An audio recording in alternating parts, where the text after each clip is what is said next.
पाकिस्तान के मसाइल और तरह अपने ही बहुत हैं, तो अपने आफिया हर बंदा, हाँ, पाकिस्तान में बहुत सारी आफिया और आफिये जमा हुए हैं, क्या कर सकते हैं, सबको आफियत है यहाँ। अच्छा, ये जो ट्रम्प, अच्छा, ये बड़ी मजेदार चीज हुई है।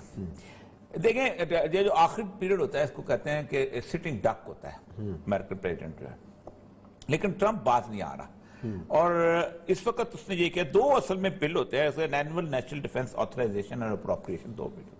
ऑथराइजेशन में कहा जाता है कि इसकी नेशनल डिफेंस का जो बजट है वो पास किया जाता है, और अप्रोप्रिएशन होता है कि उन्होंने कितना खर्चा किया और उसके बाद उसको देखा जाता है, या कोई तब्दीली करना चाहे वक्त के साथ साथ।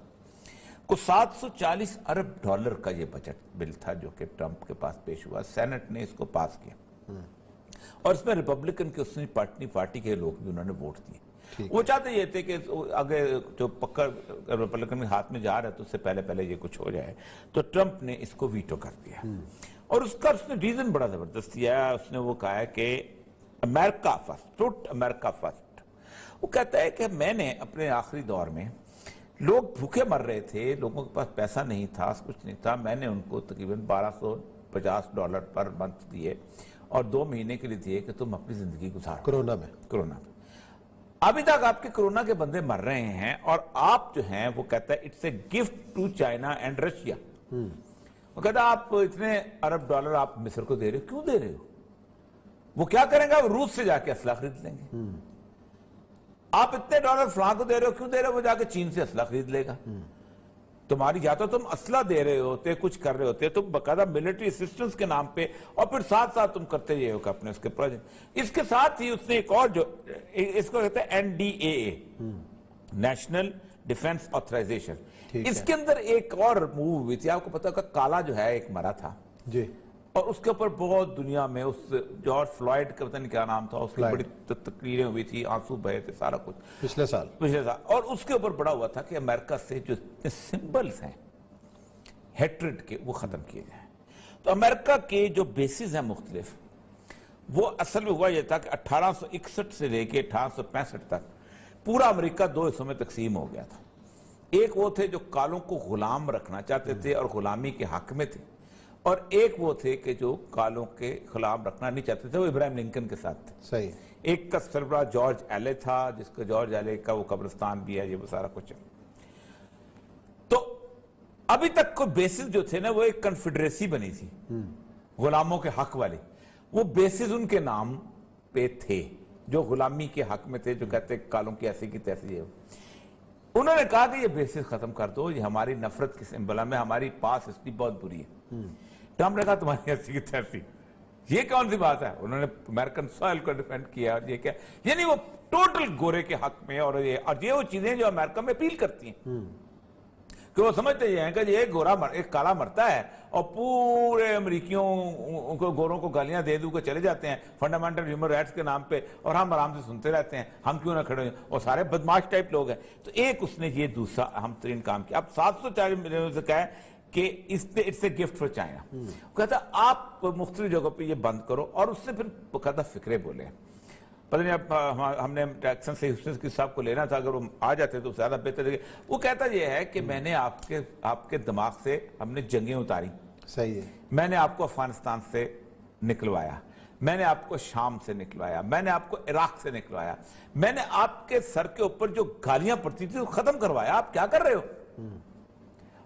लेकिन वो असल में मसला ये है कि इस जो बाइडेन की जो पूरी पॉलिटिक्स है, उसके पीछे जो लॉबी है, वो लॉबी है आर्म्स मैन्युफैक्चरर्स की, और वो आर्म्स मैन्युफैक्चरर चाहते हैं कि थिएटर चलता रहे, बेशक कोई लड़ाई हो या ना हो, लेकिन हमारा इसमें असला बिकता रहे, आता रहे, जाता रहे। जैसे मुशाहिद साहब ने कहा ना कि ईरान इराक वार 8 साल रही थी, ईरान अमेरिका का बदतरीन दुश्मन था, लेकिन असला अमेरिका से खरीदता था। लेकिन और सब जो रवायत रही है, जो कहा यह जाता है, जो हिस्ट्री ये बताती है कि जो रिपब्लिकन्स हैं वो दुनिया में असला बेचने के लिए नए महाजे जंग तैयार करते हैं, बनाते हैं, और ये जो डेमोक्रेट्स हैं आके उसको समेटते हैं, और इतनी देर में नए महाजे जंग की तैयारी शुरू हो जाती है। आप देखें, दोनों एक तरह के। अब निक्सन जो है उसने समेटा था ना, निक्सन ने कैसे तरीके से, निक्सन वो रिपब्लिकन, निक्सन को तो मरवा दिया था उन्होंने, इसीलिए कि निक्सन जो था उसने वियतनाम वॉर को क्लोज किया था। आप सोचे चाइना कार्ड जो है निक्सन ने शुरू किया था, और ही स्टार्टेड दैट नेगोशिएशंस, ने कहा खत्म करो, ये क्या तुम चल रहे, उसी की तो बेसिस है जो आगे चली जा रही है।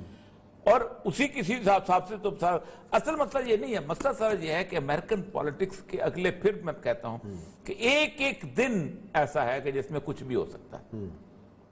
और ये कोई छोटी बात नहीं है। जाते थे वो कोई नहीं कहता कि अब जाहिर बात है सेनेट में दोबारा जाएगा, उतनी देर में खुला जूं जूं हो जाएगा, तो इतने में अगर आ गया तो फिर वो कर देगा। वो कहता है कि ट्रंप के में वो कुछ रिपब्लिकन सेनेटर्स कहते हैं, इसका एक नाम है जिम इन हॉफ। ये कहता ये है कि जो 5 जनवरी को इलेक्शन होने वाले हैं, रन ऑफ इलेक्शन होने वाले हैं सेनेट के, हमारी 2 रिपब्लिकन की सीटें जो है वो गायब हो जाएंगी क्योंकि बहुत सारे काले हमें वोट नहीं देंगे और वो मसला हो जाएगा। एनी हो, ये जो उसका हर वक्त ये मूव है, ये बेचैनी है, ये इसके फिर उसने जो ये रिवायत नहीं थी कभी भी पार्डन की, उसने ये किया है कि 15 लोगों को पार्डन किया है। पार्डन होता था आम रूटीन के लोग, मतलब को बेचारा किसी को कोई उसकी छोटे-मोटे जुर्म जस्टिफिकेशन दी जाती थी कि मतलब कैंसर का मरीज है, मेंटल पेशेंट है, उसकी बच्चे मर चुके हुए हैं, या बच्चे उसको अकेली इसकी बेटी कहीं बेटा रह रहा है, प्लेटलेट्स कम हो गए हैं।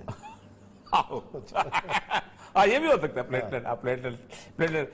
लेकिन इसने ये किया है कि इसने असल में ये है कि एक आपको याद होगा कि दुनिया पूरी में ये इंतहाई शॉकिंग था कि इराकी जो हैं एक बाजार में खड़े गप लगा रहे हैं, आपने भी देखा होगा सीन, और अचानक एक ब्लैक वाटर का जहाज आता है और फिर जहाज जो है उनको सर्कल करता है, निशानी लेता है, और फिर वो हंसता खेलते जो 12-13 लोग हैं उनको एक एक करके बंदूक से मारता है और फायर से मारता है और वो मर जाते हैं।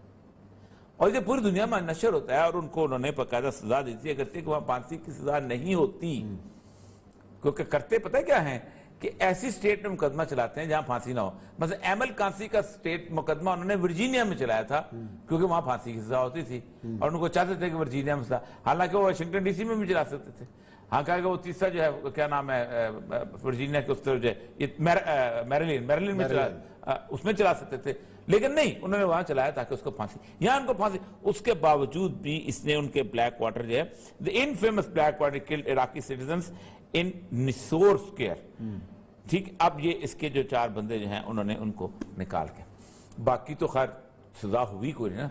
आप सोच सकते हैं कि अबू गरीब वो जेल है जिसमें अबू बकर अल बगदादी रहा है, और अबू बगदादी जो अपनी कहानियां सुनाया करता था इनको, जिससे वो सारी दाइश उठी है कि कैसे लोगों को पकड़ के तो कुत्ते रखते। उससे पहले मुसअब ज़रक़ावी जो था, मुसअब ज़रक़ावी तो जेल में रहा था मेरे ख्याल, बहुत अरसा पहले, तो उसी की ऑफ शूट है ना सारी। वो बकायदा कुत्ते रखे होते थे और जेल में उनको कुत्ते जो थे उनको तस्वीरें भी पूरी दुनिया के अंदर आई थी। तो असल मसला ये है कि कुछ भी, और अब जो असल जगह है वो है इसके इन्हीं 10-15 दिन के अंदर, आज 25 हो गई है तो 15 दिन क्या 12 दिन निकाल है, तो 12-13 दिन जो हैं, इन 13 दिनों के अंदर इस खित्ते के अंदर कुछ भी हो सकता। देखिए आप ज्यादा करें, अगर ट्रंप जो है ये इख्तियार जो है ये प्रेसिडेंट 25-25, 30-30 साल में इख्तियार इस्तेमाल करता है वीटो का, अमूमन ये स्मूथ बिजनेस होता है, सही है। लेकिन अगर उसने इस मौके पे जहां वो जा रहा है, और वो कहते हैं ठुड्डा मार के तो गिरा के जाओ, वो इसको वीटो कर जाता है। और इस पूरे देखिए जाहिर बात है जब दोबारा बजट पेश होगा तो डिस्कशन होगी ना, सही है, किसको दे रहे हो, कैसे दे रहे हो, क्यों दे रहे हो, तो जल्दी में करा लिए। तो इसका मतलब यह है कि वो कोई एक जंग भी छेड़ सकता है इस खित्ते के अंदर। और अगर इस खित्ते में जंग छिड़ी, देखें एक सबसे इंपॉर्टेंट खबर यह है कि कल इजराइल ने अपनी जो सबमरीन है वो ईरानी उस पे वाटर्स में लाके खड़ी कर दी, और इजराइल की जो मिलिट्री माइट है, वो जो टेक्नोलॉजी की, ड्रोन्स की मिलिट्री माइट है, वो अमेरिका से ज्यादा है। इजराइल का जो एयर डिफेंस सिस्टम है उसके बारे में प्रपोज किया जाता है कि America should have air defence like this, और वो बकायदा, और उस एयर डिफेंस को आप याद होगा हिजबुल्ला ने तोड़ा था, लो लाइन करके ना उन्होंने, और वो उस वक्त चीखते हुए निकल गए थे कि ये हो क्या गया हमारे। वो बहुत बड़ी कामयाबी थी हिजबुल्ला की उस जमाने में, जब लेबनान से, फिर उन्होंने रिटेलिएशन में बैरूत बिल्कुल तबाह करके, बिल्कुल सही। लेकिन हिजबुल्ला जो थी वो साइडों पे बैठी हुई थी, हिजबुल्ला मेन सेंटर्स में नहीं थी। बिल्कुल सही। हिजबुल्ला अपनी रिफ्यूज में थी। ईरान के अंदर वो अगर करता है, आप देखें ना, 2 जो उन्होंने ऊपर तरह के वाकयात ईरान के साथ किए हैं वो बिल्कुल ऐसे किए हैं। अब मुझे लगता है कुछ भी हो सकता है कि ट्रंप के इक़्तिदार छोड़ने से पहले कोई जाते हुए कोई ऐसे बीज बो दिए जाए कि ट्रंप आके उसको चुनता ही रहे कांटे।